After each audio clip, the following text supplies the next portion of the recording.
Ambulance पर, हम जिना house पर हमले कर कर बयानियां नहीं बना सकते। आई कंसीड। हम झूठ को बेचकर इस अवाम को मुश्किलात में डालकर बयानियां नहीं बना सकते। मतलब कि साइफर को उठाओ तो साजिश हो गई है, मुल्क की गद्दारी हो गई है, बाद में पूछो तो कहा था पता नहीं क्या था साइफर। मतलब कि मैं अभी भी मैं कहती हूं कमिश्नर साहब, आपका जमीर जागा, अल्हम्दुलिल्लाह, मगर आप बयान अपने कोई सबूत दें। वो चीफ जस्टिस साहब की मैं भी स्टेटमेंट सुन रही थी जब मैं प्रेस टॉक करने आ रही थी कि भाई इल्जाम लगाना सबका हक है, मैं आप पे इल्जाम लगाऊं, आप मेरे पे इल्जाम लगाएं, सबूत दें। ये तमाशा खत्म ही नहीं होता इल्जाम का। इन्होंने चौकों पे खड़े होकर लोगों को इल्जाम लगाने की तरबियत दे दी है। जिस दिन किसी की बच्ची के ऊपर आवाज कसी जाती है उस दिन एहसास होता है कि क्या ये तरबियत है जो हमने जिस कौम को जिस तरबियत के ऊपर लगा दी है, अपनी यंगर जनरेशन को किस तबाही के ऊपर लगा दी है। आप भी बदतमीजी करें, आप भी आगे से जवाब दें, किस किस तरफ लेके जाना चाहते हैं हम मुल्क को। जी सवाल कोई है तो पूछिए। मैडम ये बताइएगा कि अभी आप जो कमिश्नर साहब हैं, अभी आपने पहले ये करें, मैं सबके जवाब दूं। कमिश्नर है वो ये कह रहे हैं कि आरओ और डीआरओ मेरे पास आए और आके रोते रहे बहुत ज्यादा, तो अगर वो आरओ और डीआरओ सामने आ जाए तो उसके बाद क्या चीजें क्लियर हो जाएगी मुकम्मल तौर पे? ओ भाई सामने किधर आ जाए? आरओ ने जाकर इलेक्शन पोलिंग स्टेशन से प्रिजाइडिंग ऑफिसर से रिजल्ट लेके जमा कराया। वो कहीं छुपे तो नहीं हुए, वो कोई मखलूक तो नहीं है जो नजर नहीं आ रही, वो जिंदा जागते लोग हैं।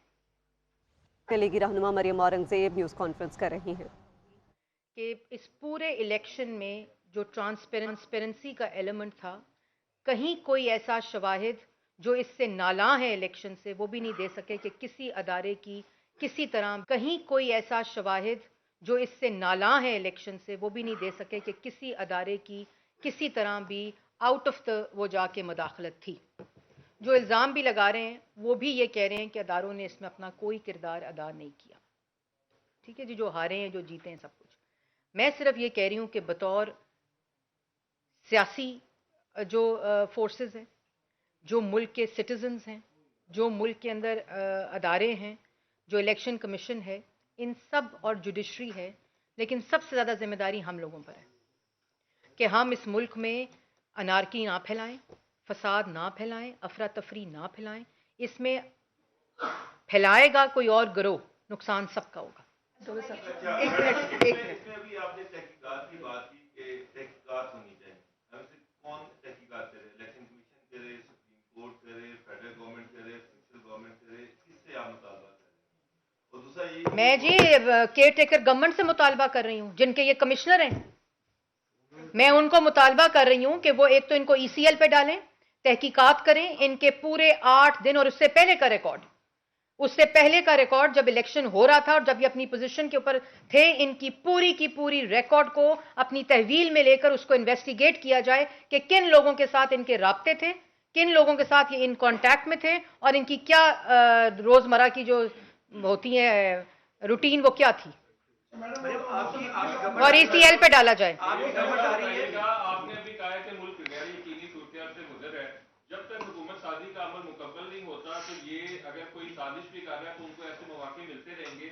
आपकी पीपल्स पार्टी से मुज़ाकरात कहां तक पहुंचे? और दूसरा, कल ऐसी खबरें भी आई हैं कि मुस्लिम लीग नून वफाक में हुकूमत लेने की ना लेने का बात रहनुमा ने मशवरा किया। एक्सप्रेस टीवी एक स्टेटमेंट चला रहा है, मुझे अफसोस है कि मुझे एक्सप्रेस का नाम लेना पड़ रहा है, लेकिन यही अब तरीक़ाकार है कि मरियम औरंगज़ेब ने कमिश्नर के इल्ज़ामात की तहकीकात करने का मुतालबा कर दिया। अपनी रिपोर्टिंग को ठीक कर लें। मरियम औरंगज़ेब ने कमिश्नर ने जिन्होंने इल्ज़ामात लगाए हैं उनकी तहकीकात करने का मुतालबा कर दिया और उनको ECL पे डालने का मुतालबा कर दिया है, और उनके 8 दिन के और उससे पहले जब से वो इस पोजीशन के ऊपर हैं उनकी जो रिकॉर्ड है और उनकी जो फोन कॉल्स हैं और उनके मोबाइल फोन्स हैं उनका रिकॉर्ड अपनी तहवील में लेकर कमिश्नर साहब की तहकीकात का मुतालबा किया है। अब आप अपना दोबारा सवाल कर लें। आप जब तक हुकूमत साजी का अमल जारी रहेगा, अगर कोई साजिश की जा रही है उसके मौके बनते रहेंगे। पीपल्स पार्टी से आपकी बातचीत कहां तक पहुंची है? और कल रात को एक खबर जियो न्यूज पे नशर हुई है कि मुस्लिम लीग नून के बाद रहनुमाओं ने ये मशवरा दिया है कि वफाक में हुकूमत नहीं लेनी चाहिए, तो इस बारे में आप क्लियर कर दें। देखिए, ये मैं आज सुबह से देख रही थी ज़राए से खबरें टीवी चैनल्स पर चल रही हैं। देखें, एक मुस्लिम लीग नून एक प्रोसेस में अपनी पॉलिटिकल पार्टीज़ के साथ, एलाइज के साथ मिलकर एक मुशावरती अमल से गुजर रही है। आज उसका चौथा इजलास इस्लामाबाद में इसहाक डार साहब की रिहाइशगाह पर दोनों कमेटीज़ के दरमियान हो रहा है। हर कमेटी मीटिंग के बाद एक एलानिया जारी होता है। उस एलानिए के अलावा जितनी खबरें आप लोगों की टीवी स्क्रीन्स पर चल रही हैं, मैं उसकी मुकम्मल तौर पर तरदीद करती हूँ। और कोई सवाल? जाओ। भाई साहब ये बताइएगा कि आप भी मुतालबा कर रही हैं कि तहकीकात की चाहिए, किसकी? जो उन्होंने इल्जामात लगाए कमिश्नर साहब पे। चलो जी। ओ भाई मेरे, सुते हो सो?